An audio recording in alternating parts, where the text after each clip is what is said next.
పులివెందుల ఒంటిమిట్ట దగ్గర war one side అయిందా అని కొన్ని మీరు తమ్నైల్స్ చూస్తూ ఉండుంటారు. చాలా ఊదరగొడతా ఉంటారు. ఇటు పక్కన వైఎస్ఆర్సీపీనేమో రిగ్గింగ్ చేశారని వాపోతున్నారు. జగన్ మానసికంగా ఆల్రెడీ ఇది ఓడిపోతున్నాము అని తెలిసే ఇలా చేతులెత్తేస్తున్నారు, ఇలా ప్రచారం చేస్తున్నారు అని మీకు ఈ పాటికి దాదాపు 100 తమ్నైల్స్ కనబడి ఉంటాయి. అందులో వాస్తవం ఉందా లేదా అని ఎంత చెప్పినా కూడా టీడీపీ ఎంత ధీమాగా ఉన్నా, ఎన్ని భారీగా ఓట్లు రిగ్గింగ్ చేసుకుందనే ఆరోపణలు ఉన్నా కూడా రిజల్ట్ వచ్చే వరకు మాత్రం ఎవరు కనీసం ఒక 10% మంది నమ్మరు. ఎందుకంటే రిజల్ట్లో ఏదో ఒకటి జరుగుతుంది, కౌంటింగ్ రోజు వరకు కూడా వెయిట్ చేయాల్సిందే అనే ఒక ఇది ఉంటుంది. కానీ ఇక్కడ క్లియర్ కట్గా 80% మంది నమ్ముతుంది టీడీపీనే గెలవబోతోంది అని. ఎందుకు అంటే ఒకటి, ఈ 80% మందిలో సగం మంది రిగ్గింగ్ జరిగింది అని నమ్ముతున్నారు. మిగిలిన 30% మంది టీడీపీనే గెలవబోతుంది అని టీడీపీ అభిమానులు. అలా 80% మంది అనుకోవచ్చు. ఇక వైఎస్ఆర్సీపీకి సంబంధించి ఏం జరుగుతుంది, పులివెందులలో కనుక జెడ్పీటీసీ స్థానాన్ని కోల్పోతే ఏం జరుగుతుంది? ఏమీ జరగదు. వైఎస్ జగన్మోహన్ రెడ్డికి కొత్తగా ఏమీ నష్టం చేకూరదు. కానీ పార్టీ పరంగా ఆయన ఏదైతే చెప్తూ వస్తున్నాడో సూపర్ 6లు సూపర్ 7లు గాల్లోకి ఎగిరిపోయాయి. జనంలో తీవ్రమైన వ్యతిరేకత వస్తుంది. అయినా కూడా ఈ చంద్రబాబు నాయుడు మాత్రం కక్ష సాధింపు కేసులు పెట్టడం మానడం లేదు అని చెప్పే మాటలు అంత గట్టిగా చెప్పలేకపోవచ్చు వెంటనే అంటే రిజల్ట్ వచ్చిన వెంటనే. కానీ ఇక్కడ రిగ్గింగ్ జరిగింది అనేది నిర్వివాదాంశం. దీన్ని ఎవరు కాదనలేరు.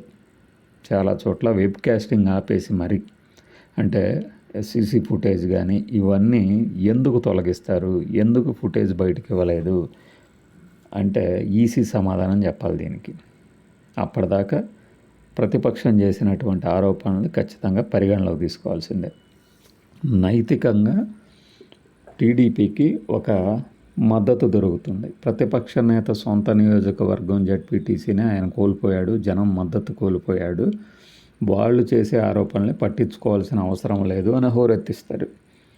అందుకని ఈ విజయం అనేది టీడీపీకి అవసరం, ఈ పరాజయం నుంచి తప్పించుకోవటం అనేది వైఎస్ఆర్సీపీకి అవసరం.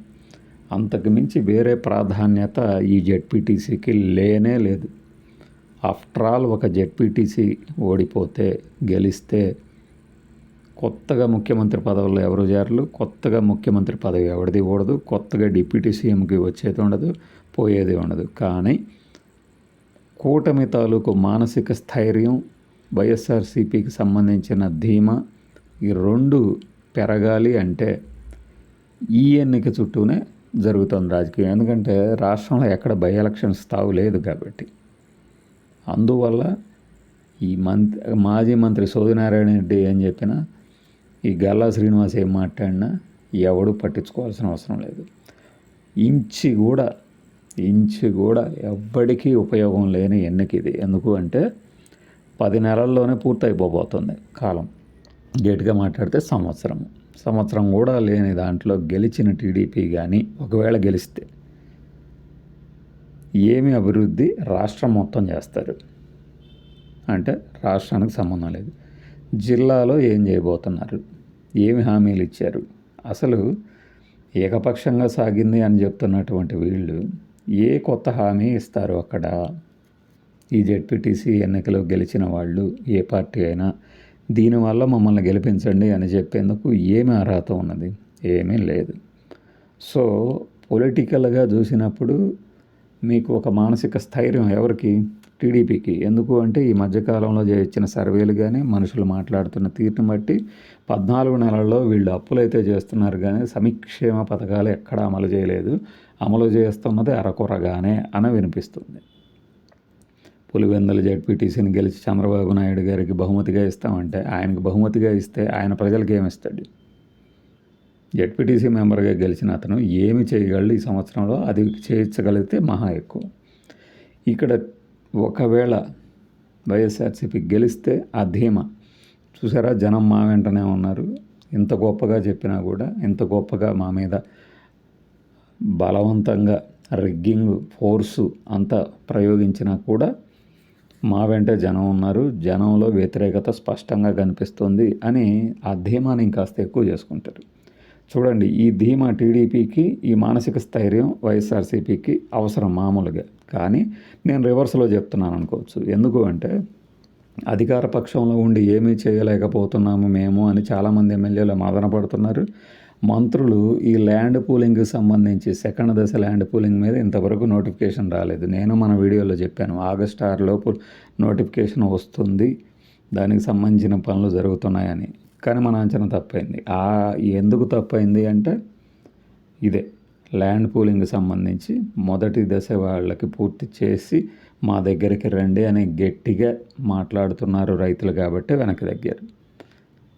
ఇలా ఒక వ్యతిరేకత మన మీద ప్రబలుతోంది అని వాళ్ళంతటా వాళ్ళే లోపల మదన పడుతున్న సమయంలో ఒక ఎన్నికలో గెలుపు అనేది వారి మానసిక స్థైర్యాన్ని పెంచేది.